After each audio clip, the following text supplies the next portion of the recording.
നമസ്കാരം. ഇസ്രായേലും ഹമാസും തമ്മിൽ വെടിനിർത്തൽ കരാർ ഒപ്പുവെച്ചതോടെ ശനിയാഴ്ച ബന്ദി കൈമാറ്റം നടന്നിരിക്കുകയാണ്.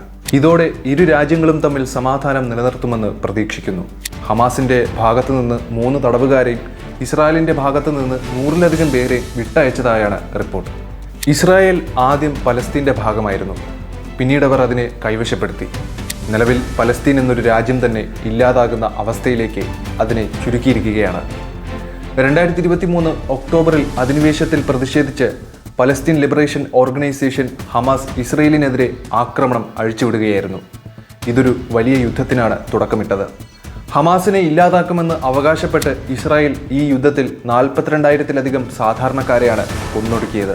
യുദ്ധം ഗാസ മുനമ്പിനെ കാര്യമായി ബാധിച്ചു. ചൈനയും റഷ്യയും വെടിനിർത്തലിന് നിർബന്ധം പിടിച്ചിട്ടും അമേരിക്കയുടെ സഹായത്തോടെ ഇസ്രായേൽ വെടിനിർത്തൽ ലംഘിച്ചു. ഒടുവിൽ ഐക്യരാഷ്ട്രസഭയിൽ ഒരു പ്രമേയം പാസാക്കുകയും വെടിനിർത്തൽ പ്രഖ്യാപിക്കുകയും ചെയ്തു. വെടിനിർത്തൽ കരാർ അനുസരിച്ച് ഇരു രാജ്യങ്ങളും നിലവിൽ ബന്ദികളെ വിട്ടയക്കുകയാണ്. ഹമാസിന്റെ പിന്തുണയോടെ 3 ഇസ്രായേലികളെയാണ് കഴിഞ്ഞ ദിവസം വിട്ടയച്ചത്. ഇതിന് പകരമായി ഇസ്രായേൽ 100-ലധികം പലസ്തീനികളെയും വിട്ടയച്ചു.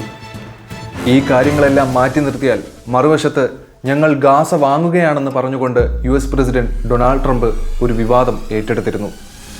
ഗാസയിലെ ജനങ്ങളെ ഈജിപ്തിലേക്കും ജോർദാനിലേക്കും അയച്ച് ഗാസ മുനമ്പ് വാങ്ങി വികസിപ്പിക്കുമെന്ന് ട്രംപ് പറഞ്ഞിരുന്നു. ഇതിനെ അമേരിക്കയുടെ ശത്രുക്കൾ മാത്രമല്ല സഖ്യകക്ഷികളും ശക്തമായി എതിർക്കുന്ന നിലപാടാണ് സ്വീകരിച്ചത്. ചൈനയിലെയും റഷ്യയിലെയും പ്രസിഡന്റുമാർ ട്രംപിനെ പോലെ സംസാരിക്കാൻ തുടങ്ങിയാൽ എന്തായിരിക്കും സംഭവിക്കുക? 3-ാം ലോക മഹായുദ്ധം പൊട്ടിപ്പുറപ്പെടില്ലേ എന്നിങ്ങനെയുള്ള ചോദ്യങ്ങളാണ് ഉന്നയിക്കപ്പെടുന്നത്. വെടിനിർത്തൽ കരാർ പ്രകാരം ഗാസയ്ക്കുള്ളിൽ 12,000 മെഡിക്കൽ സഹായ വാഹനങ്ങൾ അനുവദിക്കേണ്ടതുണ്ട്. എന്നാൽ ഇതുവരെ 8,500 എണ്ണം മാത്രമേ അനുവദിച്ചിട്ടുള്ളൂ. പ്രതിദിനം 50 പെട്രോൾ ഡീസൽ ടാങ്കറുകൾ അനുവദിക്കേണ്ടിടത്ത് 15 എണ്ണം മാത്രമേ അനുവദിച്ചിട്ടുള്ളൂ. 6 ലക്ഷം താൽക്കാലിക വീടുകൾ നിർമ്മിക്കേണ്ടിടത്ത് എന്നാൽ അതിൽ ഒരെണ്ണം പോലും ഇതുവരെ സ്ഥാപിച്ചിട്ടില്ല. 2 ലക്ഷം കുടിലുകൾ ആവശ്യമുള്ളിടത്ത് 20,000 കുടിലുകൾ മാത്രമേ നിർമ്മിച്ചിട്ടുള്ളൂ. ഇതെല്ലാം പലസ്തീൻ ജനതയ്ക്ക് കടുത്ത മാനസിക ക്ലേശമുണ്ടാക്കിയിട്ടുണ്ടെന്ന് അന്താരാഷ്ട്ര രാഷ്ട്രീയ നിരീക്ഷകർ പറയുന്നു. ഗാസയിലെ പ്രതിസന്ധി പരിഹരിക്കുന്നതിന് ലോക നേതാക്കളും സംഘടനകളും നിരവധി പ്രധാന നടപടികൾ സ്വീകരിച്ചിട്ടുണ്ടെങ്കിലും ഇവയൊക്കെ ശരിയായി നടക്കുന്നുണ്ടോ എന്ന കാര്യത്തിലാണ് സംശയം നിലനിൽക്കുന്നത്. വർദ്ധിച്ചുവരുന്ന സിവിലിയൻ അപകടങ്ങൾ തടയുന്നതിനും മാനുഷിക സഹായങ്ങൾ എത്തിക്കുന്നതിനും വെടിനിർത്തൽ കരാർ നിർണായക പങ്കുവഹിക്കുന്നുണ്ട്.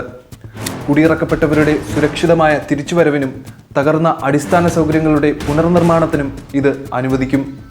UN ഉൾപ്പെടെയുള്ള അന്താരാഷ്ട്ര സമൂഹം ഇസ്രയേലികൾക്കും പലസ്തീനികൾക്കും സമാധാനത്തിലും സുരക്ഷയിലും ഒരുമിച്ച് ജീവിക്കാൻ കഴിയുന്ന ദ്വിരാഷ്ട്ര പരിഹാരത്തിന്റെ ആവശ്യകതയെ ഊന്നി പറഞ്ഞിട്ടുണ്ട്.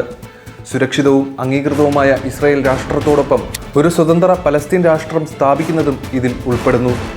UN-ന്റെ ആഭിമുഖ്യത്തിൽ ഒരു അന്താരാഷ്ട്ര സമാധാന സമ്മേളനം വിളിച്ചുകൂട്ടുന്നത് അറബ് ഇസ്രായേൽ സംഘർഷത്തിന് സമഗ്രവും ശാശ്വതവുമായ ഒരു പരിഹാരം സാധ്യമാക്കും.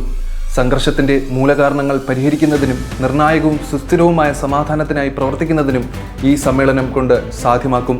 സംഘർഷത്തിനിടെ നടന്ന കുറ്റകൃത്യങ്ങൾക്ക് അന്താരാഷ്ട്ര മാനുഷിക നിയമപ്രകാരം തക്കതായ ശിക്ഷ ഉറപ്പാക്കേണ്ടത് അത്യാവശ്യമാണ്. യുദ്ധക്കുറ്റങ്ങൾക്കും മനുഷ്യാവകാശ ലംഘനങ്ങൾക്കും ഉത്തരവാദികളായവരെ അന്വേഷിച്ച് പ്രോസിക്യൂട്ട് ചെയ്യുന്നത് ഇതിൽ ഉൾപ്പെടുന്നതാണ്. സംഘർഷത്തിൽ ബാധിതരായവർക്ക് മാനുഷിക സഹായം നൽകുന്നത് തുടരുന്നത് നിർണായകമാണ്.